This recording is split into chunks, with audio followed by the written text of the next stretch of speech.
Hello everyone, welcome back again on Back to Physics. We have already completed theory portion for this chapter, which is chapter 10 light reflection and refraction for class 10th. हम इस chapter की theory को complete कर चुके हैं और अब हम इसके कुछ टेक्स्ट बुक के जो NCERT के क्वेश्चन आंसर्स हैं उनको डिस्कस करेंगे.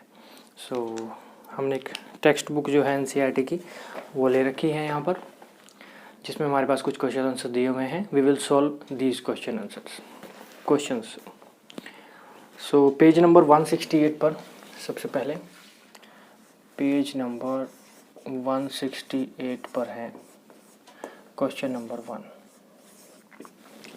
क्वेश्चन नंबर 1 है define the principal focus of a concave mirror. Principal focus क्या है ये पूछ रहा है. What is a principal focus? Principal focus है ना. और हमने जो है वो रूल्स को पढ़ा हुआ है. कौन से रूल्स? लाइट के रिफ्लेक्शन के रूल्स. जब भी कोई लाइट रे मिरर पे पड़ती है तो वो कहाँ कहाँ से पास होती है. ठीक है, यह रूल्स हमें पता है. सबसे पहला ही रूल है कि जब भी कोई मिरर, इसमें कनकेव मिरर की बात करें तो कनकेव मिरर को ड्रॉ कर लेते हैं हम.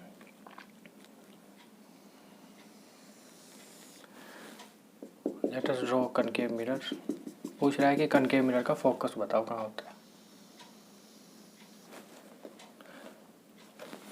हम पहला रूल जो है वो यही है, ये जानते हैं कि जब भी कोई लाइट रे प्रिंसिपल एक्सिस के पैरेलल ट्रैवल करती है. प्रिंसिपल एक्सिस का है, ये है principal axis. This is principal axis. P axis लिख दिया मैंने इसको. ठीक है. जब भी कोई लाइट रे प्रिंसिपल एक्सिस के पैरेलल ट्रैवल करती है, मान लेते हैं ये आई है, पैरेलल ट्रैवल कर रही है, तो कहाँ से? Always pass through a focus. कहाँ से पास होगी हमेशा ये? It will always pass through focus. Focus से ही पास होगी. तो जहाँ से भी ये पास होगी ना, वही इसका फोकस है कनकेव मिरर का. इतनी बात क्लियर है. प्रिंसिपल फोकस कहाँ है? जहाँ से लाइट रे प्रिंसिपल एक्सिस के पैरेलल आई और फोकस मतलब जहाँ से पास होंगी उसी को हम फोकस बोल रहे हैं, उसी को फोकस बोलेंगे. नेक्स्ट क्वेश्चन है हमारे पास, question number 2. The radius of curvature of a spherical mirror is 20 centimetre. This is question number 1 था. अब ये क्वेश्चन नंबर 2 डिस्कस कर रहे हैं हम. रेडियस ऑफ कर्वेचर दी हुई है हमें स्फेरिकल मिरर की. रेडियस ऑफ कर्वेचर किससे डिनोट करते हैं इसको? कैपिटल आर से. कितनी दी हुई है भाई? इसमें दी हुई है हमारे पास 20 सेंटीमीटर. ठीक है. और क्या निकालने को कहा गया? What is it's focal length. कितनी होगी इसकी फोकल लेंथ? कहाँ पे है फोकल लेंथ? यही तो होती है फोकल लेंथ. यहाँ से यहाँ तक का distance, this is focal length. और रेडियस ऑफ कर्वेचर कहाँ से कहाँ तक का होता है? यहाँ से यहाँ तक की अगर बात करें तो ये रेडियस ऑफ कर्वेचर होता है, यहाँ से यहाँ तक. मिरर के पोल से मेजर किए जाते हैं सारे डिस्टेंसेस. अब ये पूछ रहे हैं कि what is it's focal length. Focal length कितनी होनी चाहिए इसकी? फोकल लेंथ जो है जनरली हम देख के भी पता कर सकते हैं. मिरर के फॉर्मूले के, अगर हम मिरर को जो हम डायग्राम को अगर अच्छे से देखें तो फॉर्मूला बन जाता है यहीं से कि ये फोकल लेंथ है ये, और रेडियस ऑफ कर्वेचर ये है पूरा, है ना. This is focal length and this is radius of curvature. हमें देखने से पता चला कि focal length radius of curvature की हाफ है ना. रेडियस ऑफ कर्वेचर जो है वो डबल है एंड फोकल लेंथ जो उसकी हाफ है. देखने से पता चला. फॉर्मूला भी यही है इसका कि F is equal to focal length is equal to twice of R. या तो ये कह लो आप, या फिर आप कह लो कि radius of curvature is twice of F. Focal length की ट्वाइस है. दोनों बात सही है. ठीक है. चाहे आप फोकल लेंथ को twice of radius of curvature कह लो, चाहे रेडियस ऑफ कर्वेचर को आप ट्वाइस ऑफ फोकल लेंथ कह लो. हमें क्या निकालना है इसके अंदर? रेडियस ऑफ कर्वेचर तो हमें गिवन है, फोकल लेंथ निकालनी है. फोकल लेंथ का फॉर्मूला क्या हो जाएगा? F is equal to R by 2. F is equal to R by 2. Radius of curvature कितनी दी हुई है? 20 by 2 that means 10 centimetre. Radius of curvature focal length कितनी आ गई? 10 सेंटीमीटर. रेडियस ऑफ कर्वेचर हमें दी हुई है इसके अंदर. ठीक है. नेक्स्ट क्वेश्चन जो है हमारे पास वो है third question. Name a mirror that can give an erect and enlarged image of an object. Question number 3. एक ऐसे मिरर का नाम बताओ जो हमें इरेक्ट और साथ ही साथ एनलार्ज्ड इमेज दे. इरेक्ट भी दे और साथ ही साथ एनलार्ज्ड भी दे. एनलार्ज्ड मतलब बहुत बड़ी हुई इमेज, लार्ज साइज की. है ना, उसके साइज़ को लार्ज कर दे। एक ऐसा कौन सा मिरर, किसी भी ऑब्जेक्ट के लार्ज साइज़ को देखने के लिए, उसके साइज़ को लार्ज करने के लिए कॉनकेव मिरर का यूज़ होता है, ठीक है। और सबसे ज़्यादा यूज़ इसका कौन करता है, हम इसके यूजेज में पढ़ चुके हैं, इसका यूज़ डेंटिस्ट करते हैं। कॉनकेव मिरर होता है, कॉनकेव मिरर, डेंटिस्ट जो है स्मॉल जो हमारे टीथ हैं उनकी इमेजेस को लार्ज करके देखने के लिए उसको यूज़ करते हैं कॉनकेव मिरर को, ठीक है। So the mirror is concave mirror, जो कि हमें इरेक्ट और एनलार्ज्ड इमेज देता है। वर्चुअल इमेज होती तो कन्वेक्स हो जाता है ना। नेक्स्ट क्वेश्चन हमारे पास question number 4। Question number 4 is why do we prefer a convex mirror as a rear view mirror in vehicles. जो भी हमारी कार्स हैं, बाइक्स हैं या फिर ट्रक होता है, उनके अंदर जो रियर व्यू मिरर्स होते हैं, जो साइडों पे लगे होते हैं मिरर्स, वो कन्वेक्स मिरर क्यों होते हैं, ठीक है ना। तो सबसे बड़ा रीज़न यही है कि कन्वेक्स मिरर ही जो है वो हमें वाइड व्यू प्रोवाइड करते हैं। कॉन्वेक्स मिरर जो है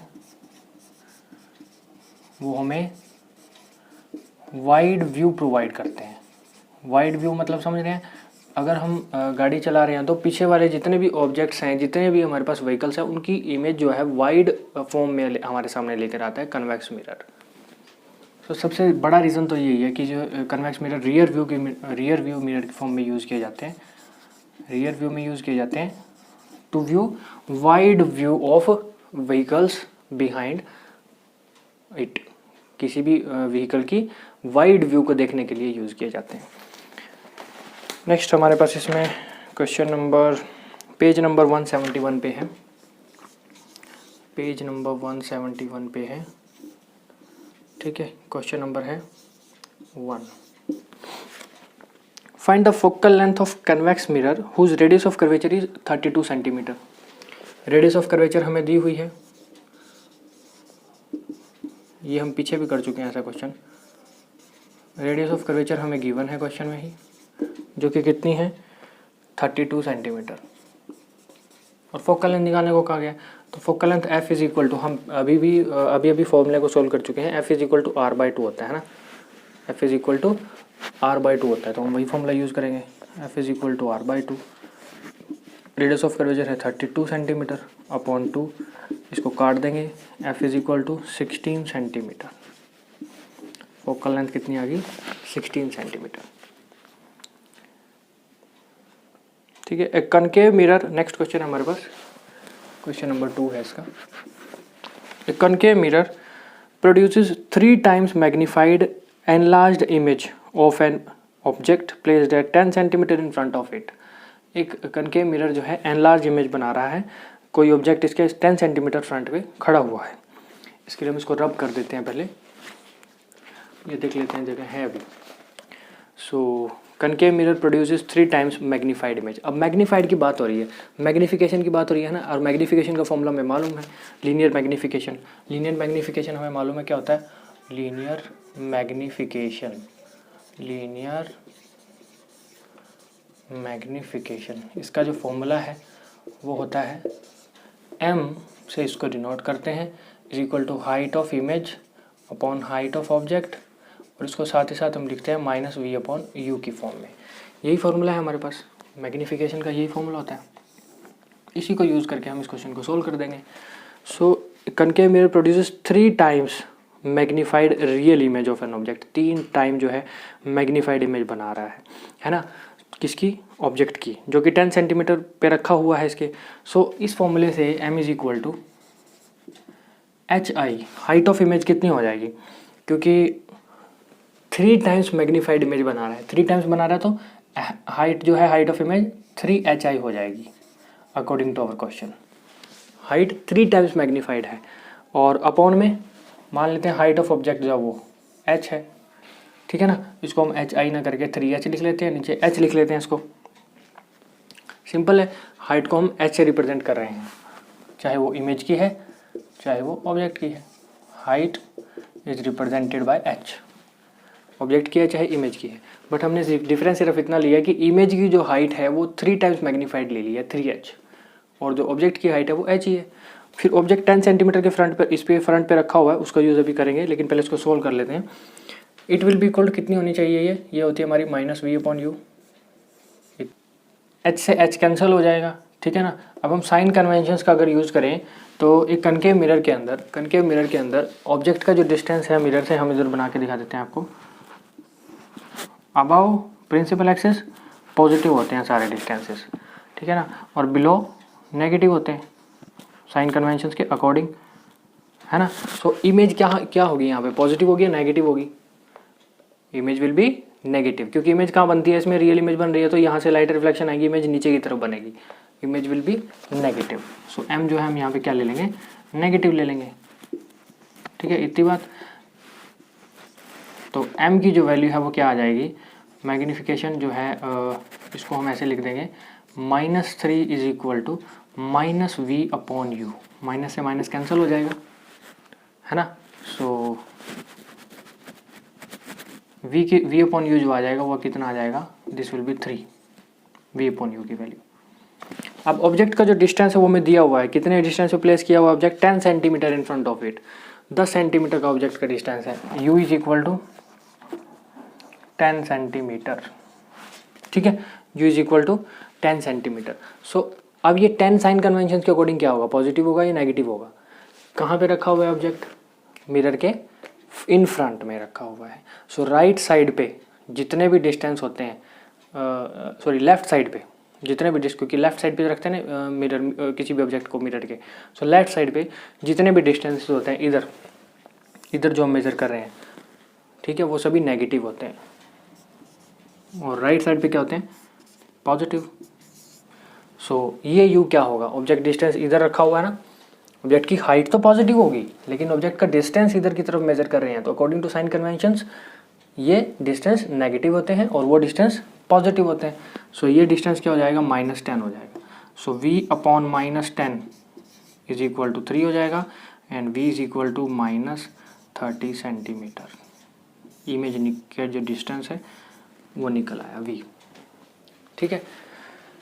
where is the image located, image कहाँ पर लोकेटेड होगी ये हमें पूछा गया था। इमेज 30 सेंटीमीटर के डिस्टेंस पर लोकेटेड होगी, ऑब्जेक्ट 10 सेंटीमीटर पर रखा हुआ है, ठीक है, और मैग्नीफिकेशन के फॉर्मूले से हमने इसको सोल्व कर दिया है, मास्टर ने रफ कर दिया है, ठीक है, ताकि नेक्स्ट क्वेश्चन जो हैं वो लिखे जा सके।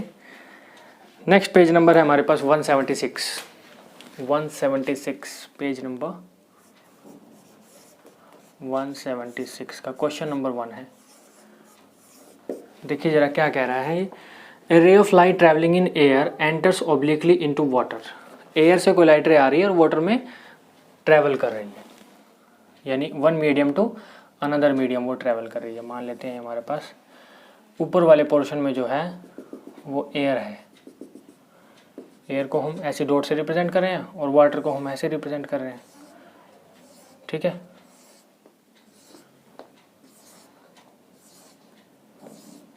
ऊपर एयर है और नीचे वाटर है, air and this is water. Light रे कहाँ से आ रही है, एयर से आ रही है और वाटर में ट्रैवल कर रही है।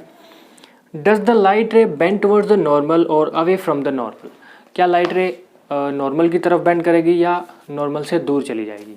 तो हम दो रूल्स जानते हैं लाइट की रे के ट्रैवलिंग के, जो कि क्या कहते हैं कि लाइट रे या तो रेयर टू डेंसर जा सकती है ना, दो ही तरीके से हो सकती है लाइट की जो रिफ्रैक्शन होगी, रेयर टू डेंसर होगी या तो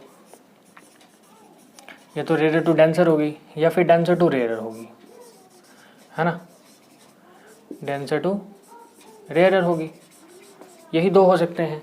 इन्हीं दोनों केसेस को हम जानते हैं अच्छे तरीके से। जब भी कोई light ray rare medium to denser medium travel करती है, it will always bend towards the normal. कहाँ मुड़ेगी वो, bend towards the normal, normal की तरफ मुड़ेगी, बेंड टुवर्ड्स नॉर्मल। इतना क्लियर है, बेंड टुवर्ड्स नॉर्मल। और जब भी कोई light ray denser to rare medium जाएगी, it will always bends away from the normal, bends away from the normal. ये रूल्स हैं, ठीक है, ये हमें पता होना चाहिए, तभी तो हम बता पाएंगे कि लाइट रे जब एयर टू वाटर जा रही है तब वो अवे बेंड करेगी या फिर टुवर्ड्स बेंड करेगी नॉर्मल के, है ना। सो लाइट रे मान लेते हैं कि यहाँ से ट्रैवल की, वो कोई लाइट रे आई, इस डायरेक्शन में आ रही है, तो हम एक नॉर्मल ड्रॉ कर लेंगे इस लाइट रे के लिए। ये एक नॉर्मल है इस लाइट रे के लिए, ठीक है। अब क्योंकि एयर जो है वो क्या है, एयर एक रेयरर मीडियम है। एयर क्या है, air is a rarer medium. और वाटर क्या है, water is a denser medium. Light ray rarer to denser travel करती है, तब क्या होता है, it will bend towards normal. यानी ये कहाँ बेंड करेगी लाइट रे जो आ रही है ये, क्योंकि ये रेयरर टू डेंसर जा रही है तो बेंड टुवर्ड्स नॉर्मल, नॉर्मल की तरफ बेंड करेगी, इस डायरेक्शन में, है ना, कुछ इस डायरेक्शन में ये बेंड करेगी। यहाँ से ऐसे ट्रेवल करेगी, ऐसे आई और नॉर्मल की तरफ ये बेंड हो गई, ठीक है। ऊपर रेयरर मीडियम है, नीचे डेंसर मीडियम है। इतना क्लियर होगा। नेक्स्ट क्वेश्चन नंबर 2 है। Question number 2 is light enters from air to glass having refractive index 1.50 या now it's question for refractive index. हमारा नेक्स्ट टॉपिक आ गया है, रिफ्रैक्टिव इंडेक्स के ऊपर क्वेश्चन आ गया, ठीक है। रिफ्रैक्टिव इंडेक्स हम पढ़ चुके हैं कि क्या होता है। रिफ्रैक्टिव इंडेक्स जनरली हमने इसके 2 फॉर्मूले पढ़े थे। किससे रिप्रेजेंट करते हैं, म्यू से रिप्रेजेंट करते हैं इसको। इसका फॉर्मूला होता है स्पीड ऑफ लाइट, ये हम पढ़ चुके हैं थ्योरी के अंदर। Speed of light in vacuum, speed of light in vacuum upon speed of light in medium, speed of light in medium, यही फॉर्मूला होता है। वैक्यूम की स्पीड को किसे डिनोट करते हैं, c से, और मीडियम को किसे डिनोट करते हैं, v से। c से वैक्यूम की स्पीड और v से मीडियम की स्पीड। सो अगर हम इस केस में देखें, हमारे पास क्या दिया हुआ है, रिफ्रैक्टिव इंडेक्स दिया हुआ है ग्लास का 1.50, दैट मीन्स म्यू दिया हुआ है हमें, म्यू इज इक्वल टू 1.50, है ना। रिफ्रैक्टिव इंडेक्स हमें गिवन है, ये हम लिख लेंगे गिवन जो है हमें रिफ्रैक्टिव इंडेक्स गिवन है। साथ ही साथ हमें speed of light in vacuum भी गिवन है, दैट मीन्स c की वैल्यू गिवन है 3 × 10⁸ मीटर पर सेकेंड। सॉरी 456।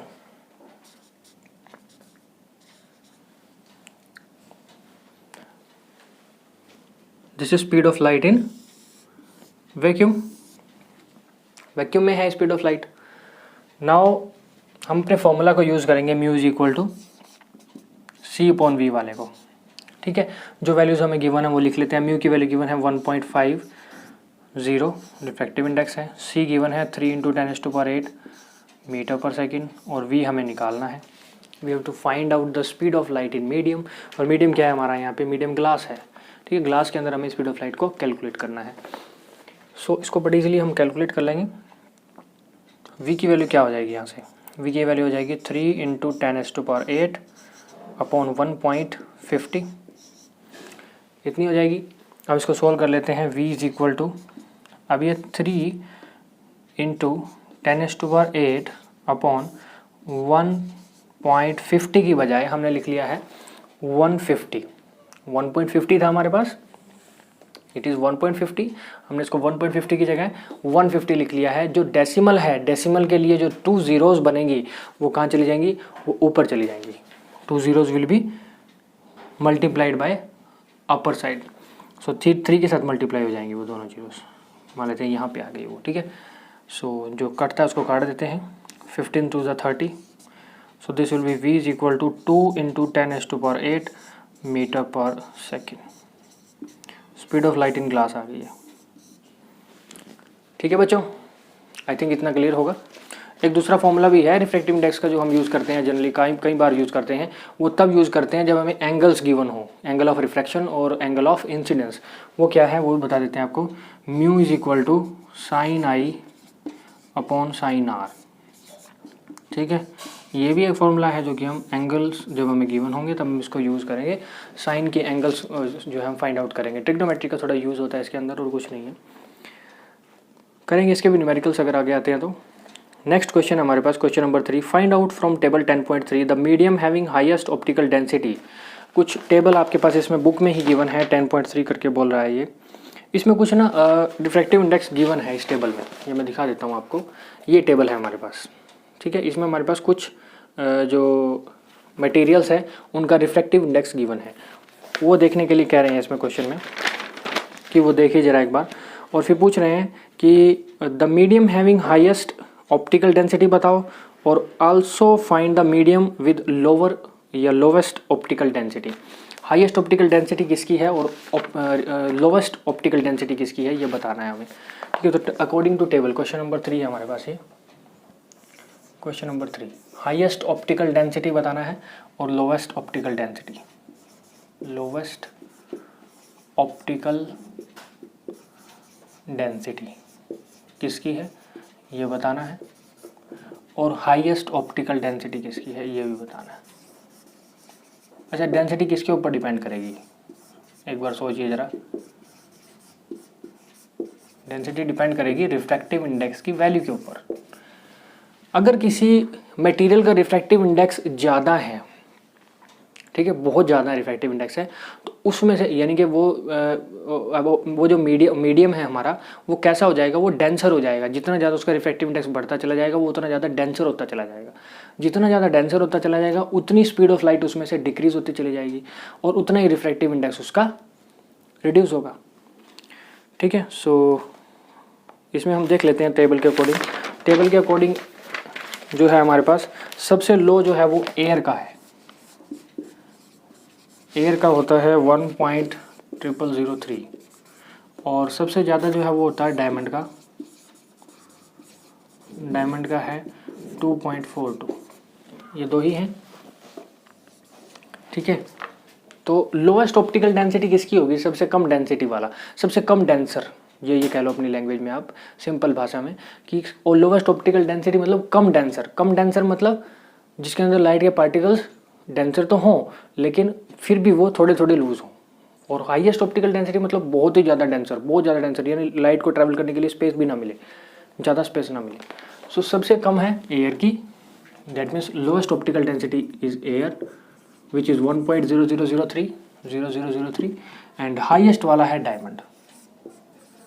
ये समझ में आया आपको? ठीक है, ठीक है बच्चों। नेक्स्ट है हमारे पास क्वेश्चन नंबर 4 है हमारे पास। You are given kerosene, turpentine and water. 3 हमें मटेरियल्स दिए हुए हैं, kerosene, turpentine, TURPENTINE, turpentine and water, तीनों हमें गिवन है। ठीक है, और in which of these does the light travel faster. तीनों में से किस में लाइट ज़्यादा ट्रैवल फास्ट करेगी, और use the information given in table 10 point से। जो टेबल 10 पॉइंट्स दी है उसमें इन्फॉर्मेशन हमें दी हुई है वो हम यूज़ करेंगे। क्वेश्चन में लिखा हुआ है कि यूज़ करना है इस टेबल को। सो हमारे पास जो वैल्यूज़ हैं अकॉर्डिंग टू दिस टेबल वो हम लिख रहे हैं। जो कैरोसिन की वैल्यू है वो है 1.44। टर्पेंटाइन की जो वैल्यू है वो है 1.47 और वाटर की जो वैल्यू है वो है 1.33। अकॉर्डिंग टू टेबल हमारे पास तीनों वैल्यूज़ दिए हैं। किसकी वैल्यूज़ हैं? Refractive index, mu of kerosene oil, mu of turpentine oil, mu of water. ठीक है, mu of kerosene, turpentine and water. क्या पूछा जा रहा है भाई? पूछा जा रहा है कि ये बताओ in which of these does the light travel faster. किस में से लाइट ज़्यादा ट्रैवल फास्ट करेगी? लाइट उसमें से ज़्यादा ट्रैवल फास्ट करेगी जिसकी ऑप्टिकल डेंसिटी थोड़ी लो है। जिसकी ऑप्टिकल डेंसिटी ज़्यादा है उसमें से कम पास करेगी। यानी लाइट कहाँ से ज़्यादा इजीली पास होती है? देखिए ज़रा, जहाँ एयर है, एयर एक रेयर मीडियम है, रेयर से उसको जो है स्पेस ज़्यादा मिल रहा है ट्रैवल करने के लिए, तो एयर में फास्टर ट्रैवल करेगी। और वाटर में उसको जो है वो एक डेंसर मीडियम है, as comparison to air water में कम स्पीड से ट्रैवल करेगी। जितना मीडियम डेंसर होता चला जाएगा उतनी स्पीड ऑफ लाइट घटती चली जाएगी, डिक्रीज होती चली जाएगी। सो इस केस में जो सबसे ज़्यादा रेयर है वो स्पीड उसमें ज़्यादा होगी, उससे ज़्यादा वाले में थोड़ी ज़्यादा होगी, उससे भी ज़्यादा वाले में उससे ज़्यादा कम स्पीड होगी। सो जो सबसे कम वैल्यू है इसमें वो है वाटर की 1.33। यानी स्पीड ऑफ लाइट इन, एक तरह से देखिए हम म्यू ऑफ वाटर अगर हम देखें वो कम है, लेस है, किससे? म्यू ऑफ केरोसिन, और केरोसिन भी कम है म्यू ऑफ टर्पेंटाइन, कुछ ऐसा ही है। और speed of light inversely proportional होती है रिफ्रैक्टिव इंडेक्स की, जिसमें जितना रिफ्रैक्टिव इंडेक्स ज़्यादा उतनी स्पीड कम, ठीक है। Speed of light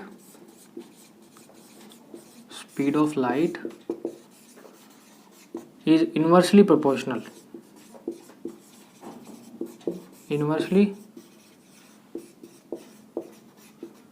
proportional to refractive index mu, that means mu is inversely proportional to speed of light in medium भी हो सकती है, वैक्यूम भी हो सकती है, speed of light c और v, ठीक है, mu। तो किस में स्पीड ज़्यादा होगी, जिसका रिफ्रैक्टिव इंडेक्स कम होगा, और किस में स्पीड कम होगी, जिसका रिफ्रैक्टिव इंडेक्स ज़्यादा होगा। सो इनमें से तीनों में से पूछ रहा है कि भाई किसका रिफ्रैक्टिव इंडेक्स जो है वो कितना है, और साथ ही साथ ये बताओ कि किस में स्पीड ऑफ लाइट जो है वो फास्टर होगी। फास्टर किस में होगी, जिसका रिफ्रैक्टिव इंडेक्स सबसे कम है। फास्टर किस में होगी, जिसका रिफ्रैक्टिव इंडेक्स सबसे कम है। सबसे कम किस में है, वाटर में, वाटर का सबसे कम है। तो speed of light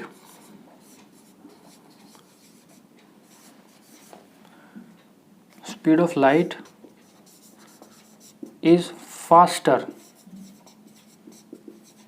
in water. ये समझ आया आपको बच्चों? वाटर में ही ज़्यादा क्यों होगी, क्योंकि रिफ्रैक्टिव इंडेक्स उसका कम है, जिसका refractive index come speed of light उतनी ही ज़्यादा, ठीक है, इनवर्सली प्रोपोर्शनल होता है ये। बच्चों नेक्स्ट जो क्वेश्चन है हमारे पास इसमें वो है पेज नंबर 176 का ही लास्ट क्वेश्चन बचा हुआ है, पेज नंबर 176 का ही बचा हुआ है, क्वेश्चन नंबर 5, ठीक है। इसको भी देख लेते हैं एक बार क्या कह रहे हैं। The refractive index of diamond is 2.42। हमें पता है कि रिफ्रैक्टिव इंडेक्स डायमंड का कितना होता है, पीछे हमें क्वेश्चन में किया भी है। डायमंड का जो रिफ्रैक्टिव इंडेक्स है वो दिया हुआ है म्यू ऑफ डायमंड 2.42। पूछ रहे हैं कि what is the meaning of this statement, इसका मतलब क्या हुआ, what do you know by this statement, है ना। तो किसी भी चीज़ का या किसी मटेरियल का जो रिफ्रैक्टिव इंडेक्स है वो हमें क्या बताता है, that will tell about the rarer और डेंसर। या तो हमें ये बताएगा कि डेंसर कितना है वो, या फिर रेयरर कितना है।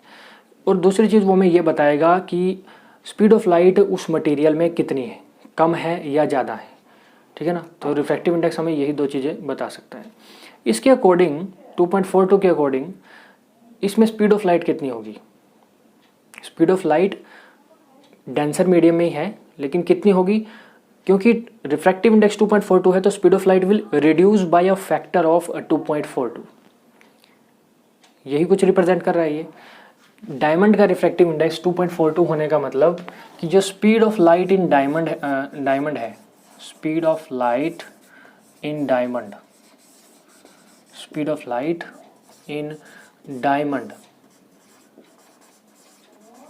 विल रिड्यूस, कम हो जाएगी, है ना, will reduce by a factor, कितने फैक्टर से कम हो जाएगी, बाय अ फैक्टर ऑफ 2.42। कुछ ऐसा ही रिप्रेजेंट कर रहा है ये, ठीक है। रिफ्रैक्टिव इंडेक्स किसी भी मटेरियल का ये बताता है कि उसमें स्पीड ऑफ लाइट कितनी होगी, ठीक है। जैसे हमने केरोसिन वाला एग्जांपल किया था, टर्पेंटाइन एंड वाटर, उनके तीनों के रिफ्रैक्टिव इंडेक्स हमने कंपेयर किए थे और बताया था कि स्पीड ऑफ लाइट कैसी है। Speed of light inversely proportional होती है रिफ्रैक्टिव इंडेक्स के, ठीक है। सो नेक्स्ट क्वेश्चन हमारे पास जो है वो है, आगे चलते हैं, पेज नंबर 184 पेज नंबर 184, ठीक है बच्चों। क्वेश्चन नंबर 1 देखें, इस पे क्या है। Define one dioptre of power of a lens. Power of lens के बारे में थोड़ी सी डिटेल आपको दे देते हैं और वन डायोप्टर भी जो है डिफाइन हो जाएगा, ठीक है ना। पावर ऑफ लेंस का जो फॉर्मूला हमने पढ़ा है वो पढ़ा है P is equal to 1/f, ठीक है, इतना सही है। Where f is in metre, f की जो वैल्यू होती है वो मीटर में होती है। By chance focal length centimetre में हो तो हमें उसको मीटर में कन्वर्ट करना पड़ेगा, ठीक है। आपको कन्वर्ट करना आता है I think so, metre to centimetre and centimetre to metre. By chance मान लेते हैं कि वो पावर जो है 1/f है जो कि सेंटीमीटर में है। सो सेंटीमीटर से आपको उसको मीटर में लेके आना पड़ेगा, ठीक है, और अगर सेंटीमीटर में है तो हम उसको कन्वर्ट कर लेंगे। दूसरी चीज़, इसकी जो यूनिट होती है वो होती है डायोप्टर। यूनिट क्या होती है? डायोप्टर, DIOPTRE, डायोप्टर रिप्रेजेंट करते हैं कैपिटल D से, है ना। और ये पूछ भी रहा है हमें कि डिफाइन या फिर एक्सप्लेन करें कि what is 1 dioptre of power of lens. तो 1 dioptre of power of lens तो यहीं से डिफाइन हो गया इस फॉर्मूले से ही। कैसे? 1 dioptre of power of a lens क्या होगी? वो होगी लेंस की पावर जिसकी फोकल लेंथ कितनी हो। Focal length is, you can say 1 metre, focal length is 1 metre. So power, 1 dioptre की जो पावर है वो लिख देंगे हम, 1 dioptre is the power of a lens, 1 diopter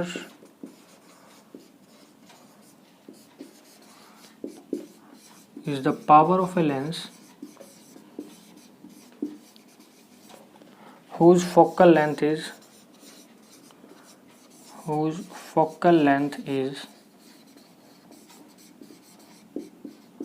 1 metre.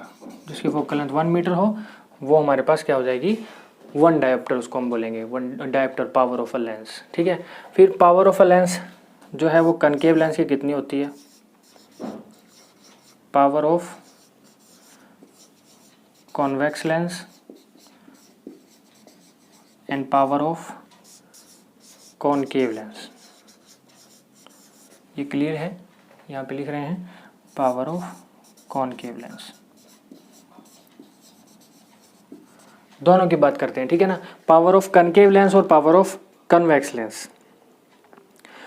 Concave lens की पावर लेंस ऑलवेज की बात कर रहे हैं यहाँ पे, ऑलवेज मतलब हमेशा के लिए। कॉनकेव लेंस की जो पावर हम कैलकुलेट करेंगे वो कितनी आएगी? वो हमेशा नेगेटिव आएगी कनकेव के केस में, ऑलवेज नेगेटिव। और जो कन्वेक्स की आएगी वो हमेशा पॉजिटिव आएगी। ठीक है, negative for concave and positive for convex. So next जो क्वेश्चन है हमारे पास इसमें वो है क्वेश्चन नंबर 2, इसी पेज नंबर पे है, पेज नंबर 184 पर। वो देखिए जरा। A convex lens forms a real inverted image of a needle at a distance of 50 centimetre from it. एक कॉन्वेक्स लेंस है जो कि रियल इमेज बनाता है, इन्वर्टेड इमेज बनाता है किसकी? नीडल की, placed at 50 centimetre from it. 50 centimetre पे रखी हुई है वो नीडल, ठीक है ना। सो ऑब्जेक्ट डिस्टेंस हमें इसमें गिवन है। Object distance is given in this question. 50 centimetre पे कोई नीडल रखी हुई है विच इज़ ऑब्जेक्ट डिस्टेंस, है ना। और ऑब्जेक्ट डिस्टेंस किससे डिनोट करते हैं? स्मॉल यू से। अब सभी distances according to sign conventions, lens के इस साइड पे सभी डिस्टेंसेस किसमें? लेफ्ट साइड में है, लेफ्ट साइड के सभी distances negative. So this will B minus, कितने दी हुई है ये? 50 सेंटीमीटर, है ना। फिर कह रहे हैं where is the needle placed in front of convex lens. Needle को कहाँ पे रखा जाए लेंस के सामने? हम एक डायग्राम भी ड्रॉ कर लेते हैं ताकि आपको इजी हो समझने में इसको।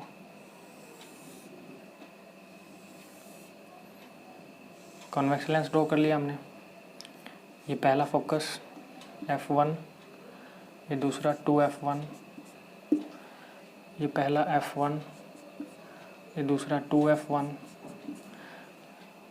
ठीक है। अभी कह रहे हैं कि where is the needle placed in front of convex lens if the image is equal to size of object.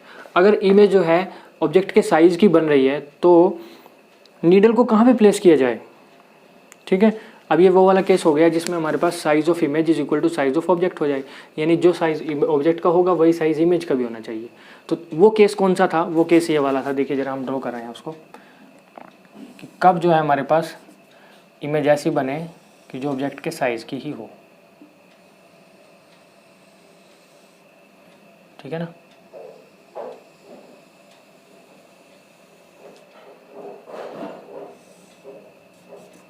इसको हम 2F को थोड़ा साइड पे लिख देते हैं, F1 2F1, F2 2F2 लिख देते हैं इसको, ठीक है। कहाँ बनी इमेज? और मतलब कौन सी ऐसी पोजीशन है वो जहाँ पे ऑब्जेक्ट की साइज और इमेज की साइज दोनों बराबर होनी चाहिए? वो है 2F1, यानी फोकस पे ही होनी चाहिए जो ऑब्जेक्ट हमारा खड़ा होना चाहिए। सो वो पोजीशन ऐसी होनी चाहिए। Where is the needle placed, हम निकाल दिया हमने। Also find the power of lens. Power of lens निकालनी है। पावर ऑफ लेंस का फॉर्मूला होता है P is equal to 1/F, अब फोकल लेंथ निकालनी पड़ेगी, है ना। सो फोकल लेंथ कैसे निकालें, इसकी फोकल लेंथ निकालने के लिए हमारे पास लेंस फॉर्मूला है, लेंस फॉर्मूले का यूज़ कर लेंगे। तो इस क्वेश्चन के अंदर ऑब्जेक्ट डिस्टेंस हमें दिया हुआ है, इमेज डिस्टेंस हमें खुद पता कर लिया है। इमेज डिस्टेंस डायग्राम से देख के बता सकते हैं आप, कुछ होगा। Image distance denoted by V, image distance भी तो 50 ही होगा, क्योंकि जितने डिस्टेंस पे ऑब्जेक्ट खड़ा है उतने डिस्टेंस पे इमेज बनेगी, उसी साइज़ की बनेगी, सेम साइज़ की बनेगी, सेम डिस्टेंस पे बनेगी। So it will be +50। +50 क्यों लिया भाई, क्योंकि according to sign conventions right of the lens all distances are taken as positive, सभी डिस्टेंसेज राइट में पॉजिटिव होते हैं, लेफ्ट में नेगेटिव होते हैं, इसलिए हमने लेफ्ट में जो 50 लिया है ऑब्जेक्ट डिस्टेंस वो माइनस लिया है, ठीक है ना। So using lens formula, using lens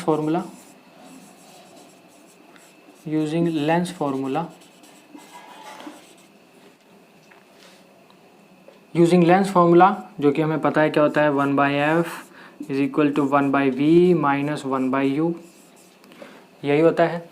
1/f की वैल्यू हमें फोकल लेंथ की निकालनी है, 1/v image distance is 50 minus 1/u, u is -50, ये माइनस माइनस क्या हो जाएंगे भाई, plus, that means 1/50 plus 1/50 and 50 जो एलसीएम आएगा 50, दिस विल बी 2/50, है ना, फोकल लेंथ।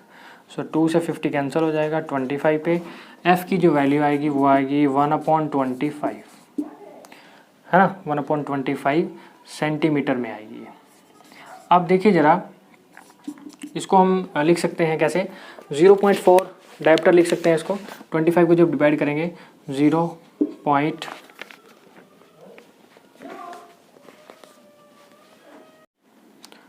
इसको कंप्लीट कर रहे हैं हम यूजिंग लेंस फॉर्मूला।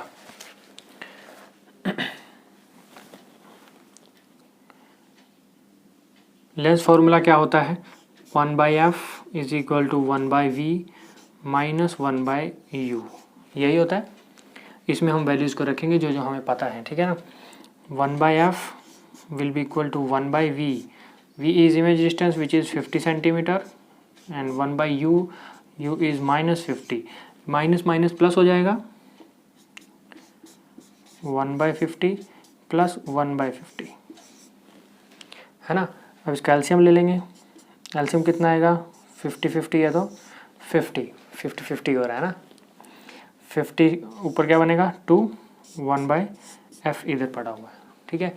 जो कट हो सकता है उसको कट कर देंगे, 25 पे कट जाएगा ये। सो क्या बनेगा, 1/f इज इक्वल टू 1/25, है ना। क्रॉस मल्टीप्लाई कर देंगे तो f की जो वैल्यू आई वो आई 25 सेंटीमीटर। फोकल लेंथ कितनी आई भाई, 25 सेंटीमीटर। और कुछ पूछा हुआ है इसमें,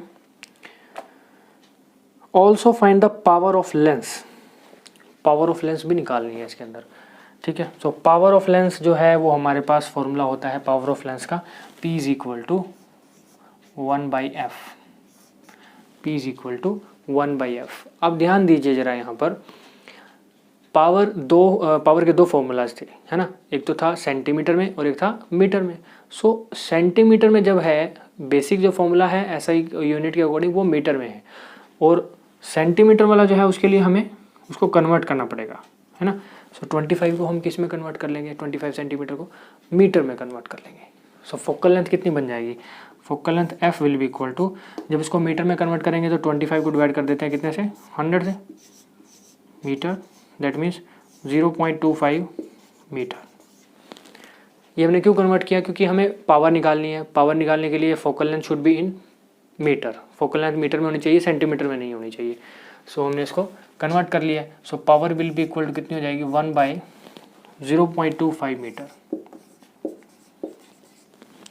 है ना, 0.2 मीटर। इसकी जो डेसिमल जो हटाएंगे हम, ये इस डेसिमल को हटाएंगे तो ये जो 2 जीरोज जिसके नाम की बनेंगे ना, 25 यहाँ पे आ जाएगा, 2 जीरोज कहाँ चली जाएंगी, ऊपर, है ना, 2 जीरोज कहाँ चली जाएंगी, ऊपर, जब हमने डेसिमल को हटाया तो 25 4 कितने होते हैं भाई, 100, तो ये कितना आ गया, 4 मीटर पावर। कौन सा लेंस था भाई, पहले तो ये देखो लेंस कौन सा था।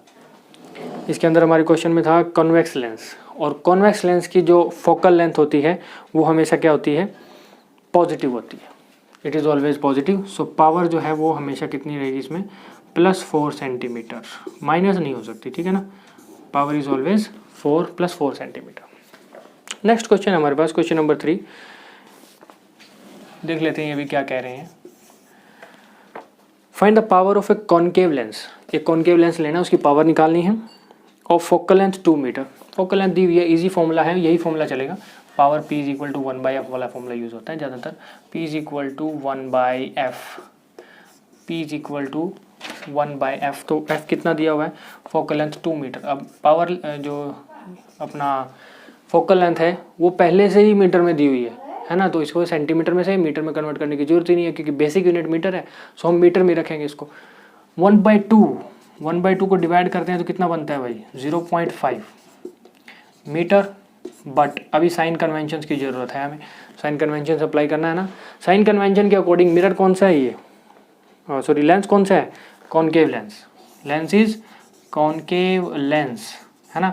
और हमें जानते हैं कि कॉन्वेक्स लेंस की पावर पॉजिटिव और कॉनकेव लेंस की पावर नेगेटिव। सो P = -0.5 मीटर इसका आंसर हुआ अकॉर्डिंग टू साइन कन्वेंशंस।